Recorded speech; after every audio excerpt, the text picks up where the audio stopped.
E não vos avilteis, como vocês viram lá no título que foi publicado, significa não vos estresseis, não fique nervoso, não fique exaltado, porque você tem que possuir o seu modo de sobrevivência, você tem que ter o seu ganha-pão. Então, é mais ou menos sobre esse foco que nós vamos abordar, mas muito mais o acalento que nós temos quando nós nos ligamos ao que o Evangelho segundo o Espiritismo, que é a Bíblia de Mateus, entre outros que eu vou citar aqui, o que eles nos dão de conforto e de certeza para que nós possamos continuar nessa jornada. Que gostoso ver vocês, estava com saudades. Então eu peço licença para ler um pouquinho e ir discutindo, ok? Eu vou dar início com o que dizia Jesus nessa parábola de Mateus. Então ele fazia uma advertência de Jesus aos apóstolos. Ele dizia: não vos inquieteis por possuir o ouro, ou prata, ou qualquer outra moeda em vossos bolsos. Não preparareis saco para viagem, nem 2 túnicas, nem calçados e nem cajados, porquanto aquele que trabalha merece ser sustentado. Naquela época era muito comum os peregrinos saírem andando, e nós sabemos que havia muito deserto, havia muita distância até que chegasse de um vilarejo ao outro. E era muito estranha essa recomendação. Como é que você vai sair para o deserto afora e você não vai levar 2 túnicas, você não vai levar uma sandália a mais, você vai queimar teu pé, não é? Ou você não vai levar nada para te abastecer a mais, né? No caso de algum imprevisto. Então ele dizia assim: ponde-vos a caminho sem provisões. Porque naquela época nada tinha de se estranhar que fossem feitas essas palavras de Jesus, porque eles nada tendo, eles não iam despertar cobiça nos que os recebessem na hora que eles chegassem nos vilarejos. E todo mundo estava de acordo com os costumes do Oriente, onde os viajantes eram raros. Mas todas as vezes que eles chegavam, eles encontravam sempre a acolhida nas tendas. Vale lembrar que casa feita de tijolo não era assim, né, igual é hoje. Então continuava Jesus dizendo: ao entrardes em qualquer cidade ou aldeia, procurai saber quem é digno de vos hospedar. E quando alguém não vos queira hospedar e nem escutar, sacudi ao sair dessa casa ou dessa cidade a poeira de vossos pés. O que será que Jesus estava querendo dizer? Ele estava querendo dizer que quando eles chegassem num abrigo, se não quisessem então recebê-los, o que eles deveriam fazer? E é engraçado no mundo de hoje, que sempre aquele que chega num grupo é aquele que mais tem que se adaptar, porque o grupo já está adaptado, né? Então, às vezes a gente tem sentimento de rejeição dentro da gente, que a gente não vai ser bem acolhido, ou não vai ser bem aceito, ou vai ser julgado, não é isso? Porque a gente está chegando naquele lugar, né? Então, Jesus dizia assim, porque ele estava dizendo do perdão, né? Ele estava dizendo de nós não nos importarmos. Ele estava dizendo de como é que é o fato de você prosseguir nas pegadas dele sem olhar na lateral e sem se melindrar com as coisas que você vê. Aí ele dizia assim: aquele que trabalha merece ser sustentado. Aquele que trabalha cumprindo a vontade de Deus, fazendo bem, A sustentação de que aqui se fala não é somente do corpo físico, mas principalmente a do espírito. Então, voltando um pouquinho, Jesus estava querendo dizer para que nós não nos preocupássemos com tantas coisas para levarmos de bagagem, mas sim mais nos preocuparmos com as coisas do nosso coração, da nossa alma, portanto, do nosso espírito. Então, o que significa quando ele dizia assim, sacudir a poeira dos pés e continuar? Ele queria dizer que os discípulos não deveriam guardar qualquer mágoa, qualquer rancor, quanto aos que não os quisessem receber e ouvir. E quantos que não quisessem receber e nem ouvir, Jesus recomendou que fossem embora à procura das pessoas de boa vontade, que não usassem de violência e de constrangimento para os converterem, e que não lhes impusessem os ensinamentos que então eles estavam aprendendo. Oi, Patrícia, tudo bem? Nossa, que gostoso, gente. A casa está cheia de gente que eu não vi aí. E aos que eu estou vendo pela primeira vez, eu estou vendo os olhinhos de você. Está tão bom, de vocês também, está tão bom. Então, e que eles fossem embora e que eles procurassem as pessoas que estivessem com os olhos de ver e os ouvidos de ouvir as coisas que eles tinham a levar, que eram o ensinamento de Jesus. Então, e que eles continuassem e que eles também não amaldiçoassem ninguém. Bom, eu estava falando da história de Jesus. Então, nós fomos lá do passado, nos slides tem, sabe, aquelas coisas, aquelas cenas dos filmes que são passados de Jesus, e agora nós vamos vir para hoje, para nossa atualidade. Grande parte das pessoas na sociedade de hoje se diz ser infeliz e frustrada. Aliás, tem uma estatística disso que eu andei procurando. Gente, 75% das pessoas do planeta, não é aqui em Piracicaba só não, no planeta, se dizem infelizes ou frustradas. Olha que coisa. Mas nós já nos perguntamos por que será que isso acontece, de ter tanta gente que se sente infeliz ou frustrada? Vamos parar para pensar um pouquinho, por que será, né? Muitos são os estudos feitos para se descobrir as possíveis causas da infelicidade do homem moderno. E todos esses estudos apontam para um único e grande causador de tudo isso: o próprio homem.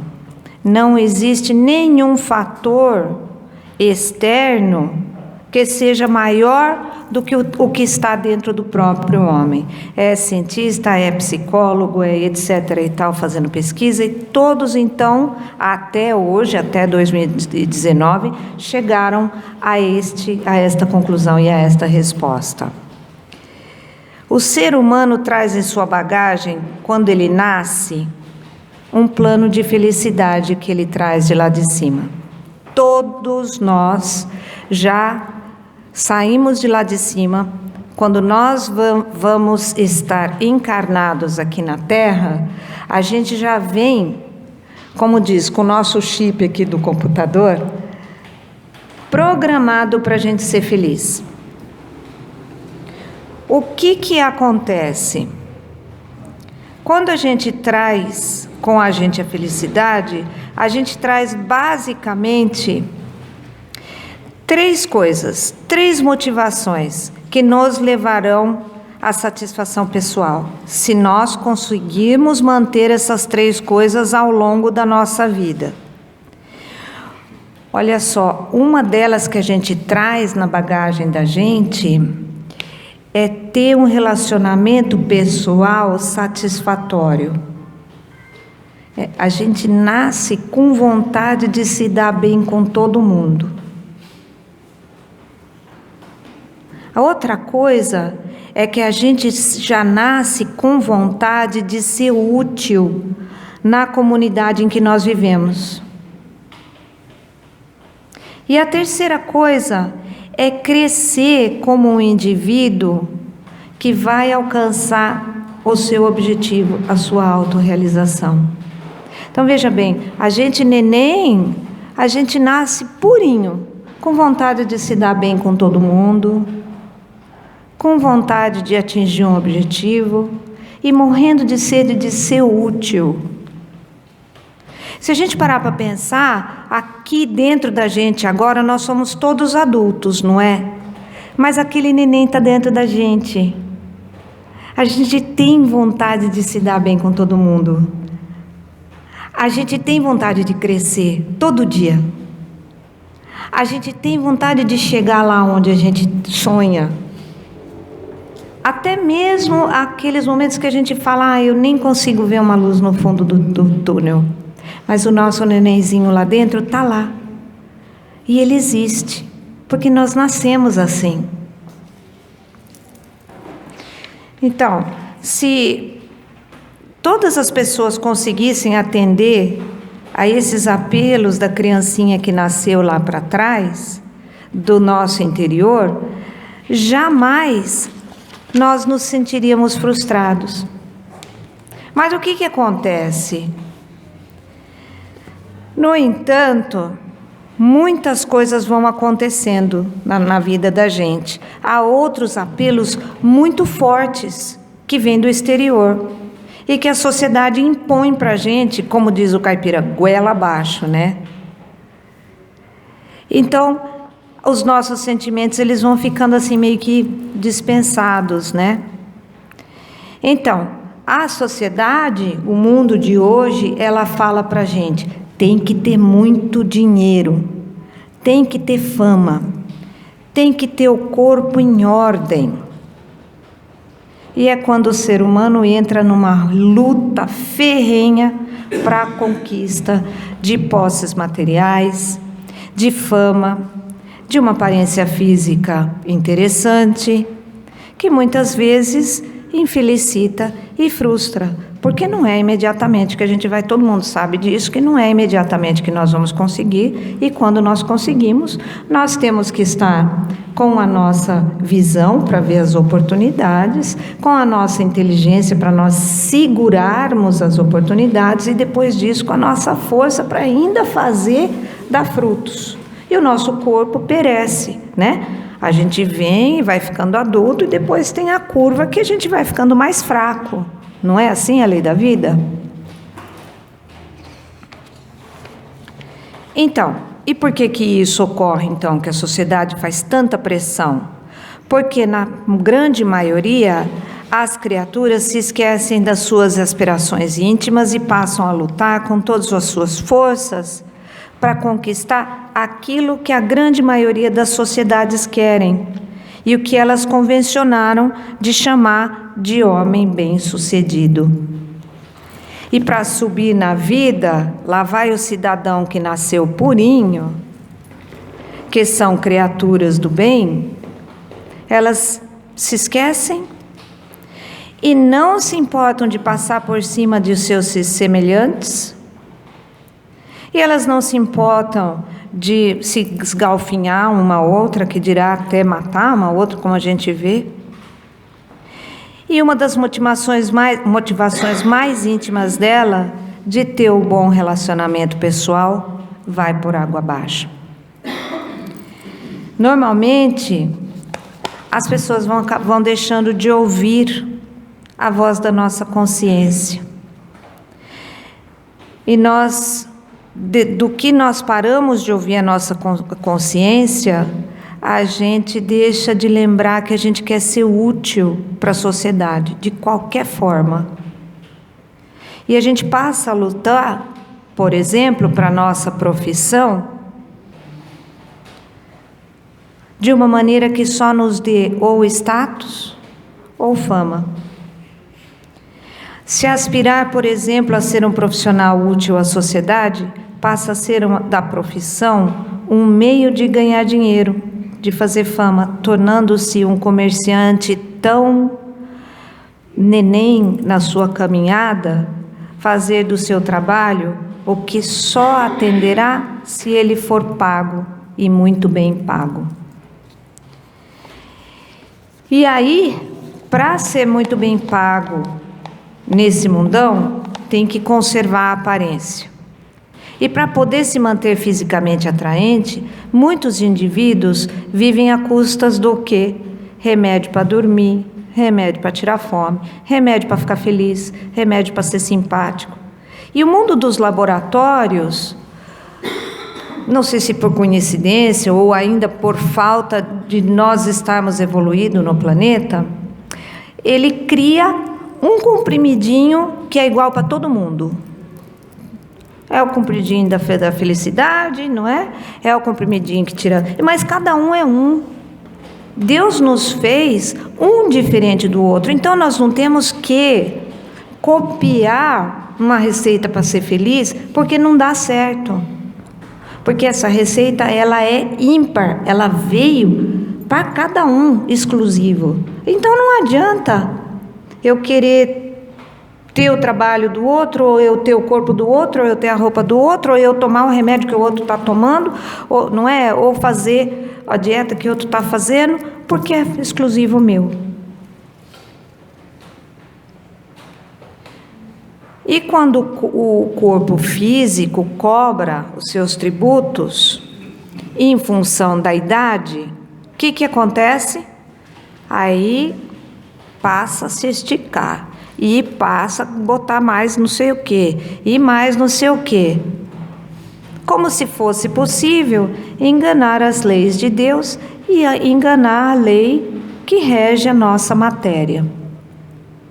Quando ainda mais jovens, por não dar conta da rotina maior, seja lá pelos estudos de faculdade, seja lá pelos estudos com o trabalho, seja lá ao se engajar numa sociedade, acaba se entregando a doses diárias de mais remédios para dormir, ou até para poder estudar, ou até para relaxar, ou até para sobreviver, ou até para se manter vivo. Então, o que o indivíduo não se dá conta é que quanto mais o indivíduo luta para ter, mais ele se esquece de ser e mais ele fica infeliz.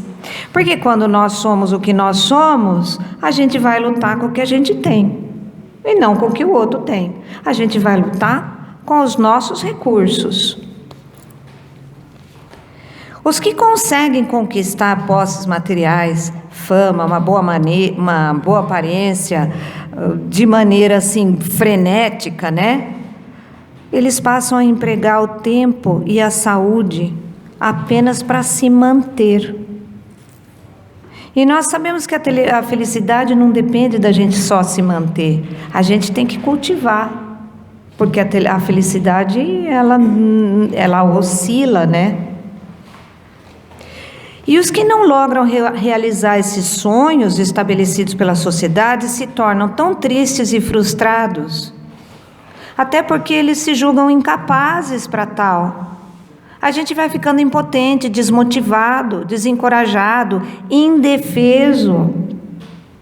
Agora, Jesus, o excelente psicólogo da humanidade, recomendou que nós envidássemos esforços para conquistar bens que nem a traça nem a ferrugem consomem. Ai, como é bom a gente estudar os passos de Jesus, porque esse estudo ninguém tira da gente. E tem uma coisa, esse tipo de coisa que a gente faz, estudando os ensinamentos de Jesus, faz crescer, faz ficar cada vez melhor. Não tem essa curva de cair. Porque as nossas virtudes, elas passam de vida para vida. Ainda lembrando uma coisa que eu não posso deixar de esquecer, que eu devia ter anotado aqui, mas os mentores me fazem lembrar, que é o seguinte, o espírita, que portanto estuda Kardec, ele fala da reencarnação. As outras posições religiosas falam de uma vida só. Então eu quero deixar um parênteses aqui. Não é porque nós espíritas falamos de reencarnação e que nós achamos que nós temos mais chances e mais chances, que quando nós voltarmos, quando a Lígia voltar, ela não vai voltar Lígia, ela vai voltar Maria, José, João, enfim, seja lá quem for, não é? A gente deixa nossa casca aqui, sobe como espírito, volta outra vez, mas quem é que garante, não é? Que a gente vai voltar com os mesmos olhos, a mesma altura, o mesmo não sei o quê, não é? Então, essa história da gente empurrar com a barriga e falar, ai, não vai dar certo, eu sou espírita, deixa, eu acabo de resgatar na próxima, ok. Só que nós temos que lembrar que o que nós vamos resgatar na próxima, se a gente encher nossa bagagem de virtudes, quando a gente vai voltar, a gente já vai voltar outra pessoa. Então, realmente, é só uma vida que a gente tem de cada uma dessas vidas, é só uma oportunidade que a gente tem de fazer bom, fazer bem.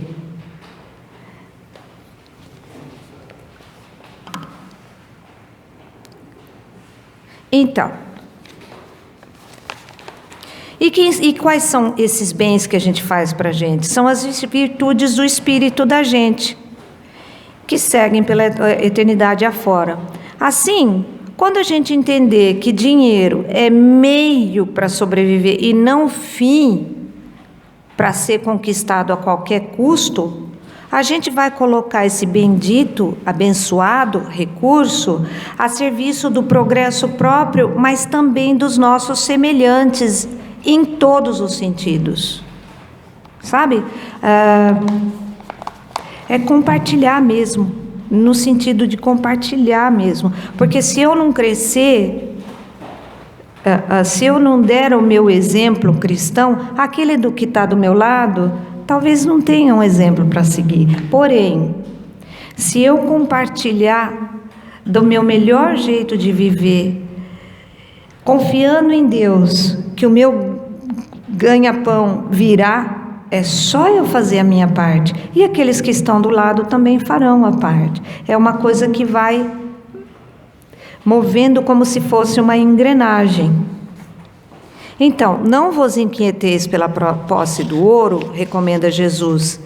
E na parábola, por exemplo, do rico fazendeiro, que só se importava em encher os celeiros de forma egoísta. Quanto mais ele via as sacas dos grãos crescerem, mais ele queria colocar lá no celeiro. O que aconteceu? Jesus, ao passar, falou para ele: insensato que sois, ainda esta noite lhe exigirão a alma. Ele estava dizendo para esse homem que estava angariando grãos e grãos e grãos, que ele ia desencarnar. Então, o que adiantou? Não é? Ele tem um celeiro cheio de grãos, os que trabalhavam ali no campo passando fome, quando ele poderia ter compartilhado os grãos e ter desencarnado com uma consciência mais leve.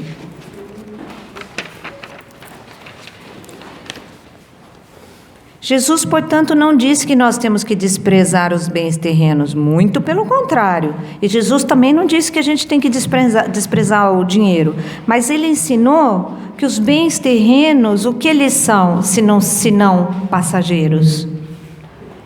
Os bens terrenos ficam aqui.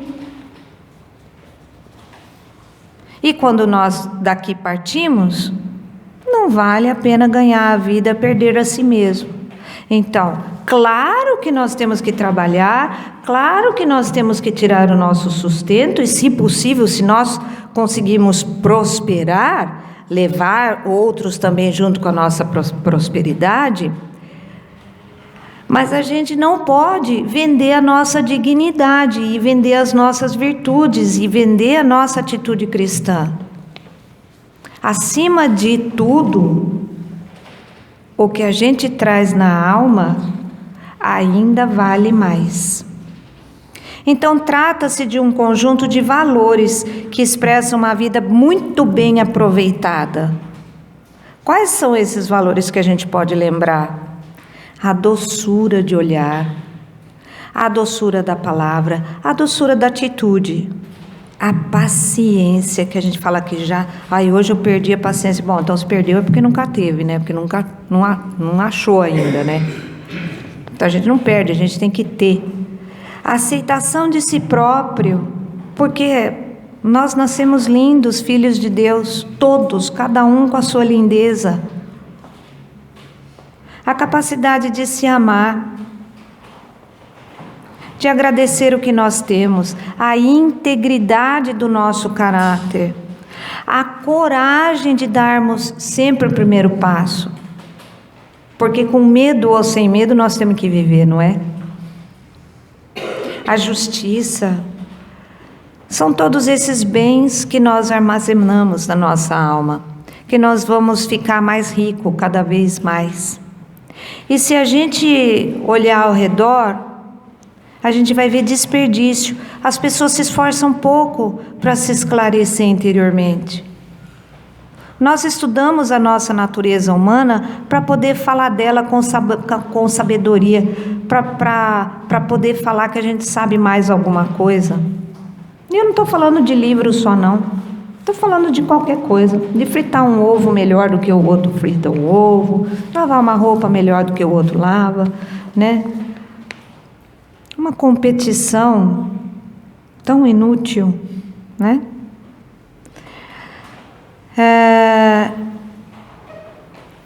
E aí a gente estuda para falar dos outros e não para se conhecer a si próprio, para se conhecer os limites da gente. E do aprendizado, o que Jesus indica é que fundamental é ter valor próprio e que cada um saiba se alimentar dele com a seiva do que é espiritual. Porque o que é espiritual não nos faz sentir que a gente é melhor um que o outro. Muito pelo contrário, o que é do espiritual abre os braços e dá as mãos para que todos nós possamos caminhar numa linha horizontal para frente e não vertical como o soldado que está numa batalha.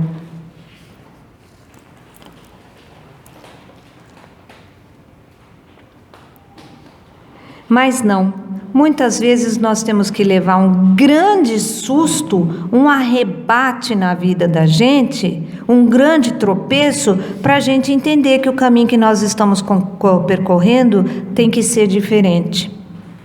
Muitas vezes a gente chega na casa espírita para pedir socorro. O que eu faço agora? Na grande maioria das vezes, mesmo com grandes choques, nós temos instalados ao longo desses anos que a gente vem vivendo uma coisa que se chama teimosia. Nós somos ainda muito teimosos e conquistamos a dar ouvido para o nosso ego, nosso orgulho, e nós queremos ser dono da verdade, de maneira tão infeliz aos olhos da inteligência maior que é Deus.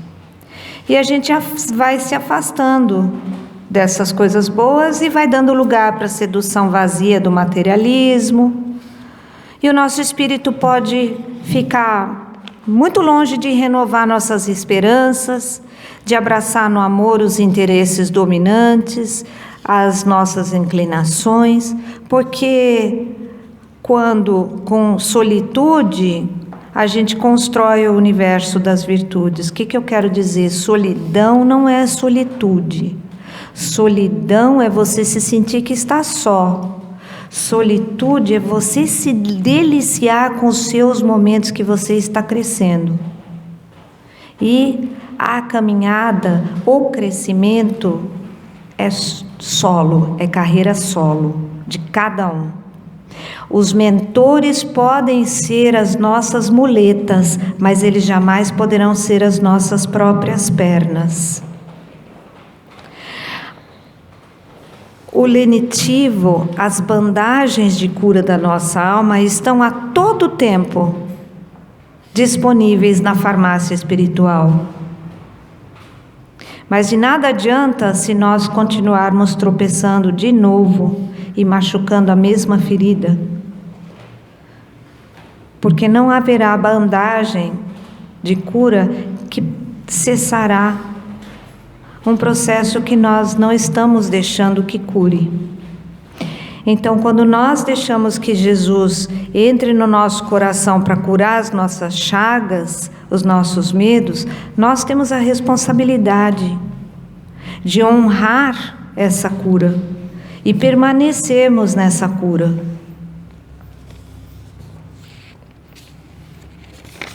E dessa forma, então, a gente vai evitar a dolorosa solidão. Então, agora, quando ele fala dos que não queriam receber e nem ouvir os ensinamentos do Evangelho, os ensinamentos de Jesus, a gente tem que lembrar que sim, que a gente sempre tem que espalhar os benefícios do esclarecimento espírita, né? Sempre os passos de Jesus, eles têm que ser divulgados, mas não impostos. E eles só podem ser recebidos pelos que estão se propondo a receber. Então, façamos a nossa parte e deixemos a cargo da providência divina aqueles que se mostrem, aqui fala refratário, né? Aqueles que não querem receber. Deixa que a providência divina vai tomar conta. Lembrando que todos evoluem. Querendo ou não, nós vamos evoluir. Mais fácil evoluir pela construção das nossas virtudes do que com as batidas de cabeça que a gente dá pela vida. Então, as obras, né? A Gênese, o Céu e o Inferno, o Evangelho segundo o Espiritismo, os livros dos médiuns, com tantos outros, né? O livro dos Espíritos, enfim, os clássicos, todos eles nos lembram de 4 coisas, na verdade. Não forceis ninguém para que deixe sua crença, a fim de adotar a vossa crença. Outra coisa, acolhei os que venham ter convosco e deixai-os tranquilos os que vos repelem. Outra coisa, não anatematizeis os que não pensem como vós. Anamatizeis significa assim, não amaldiçoa, não fique falando mal daquele que não acredita a mesma coisa que você. Que não pensa como você. E por último, não violenteis nenhuma consciência, porque você, antes de mais nada, tem a sua para cuidar.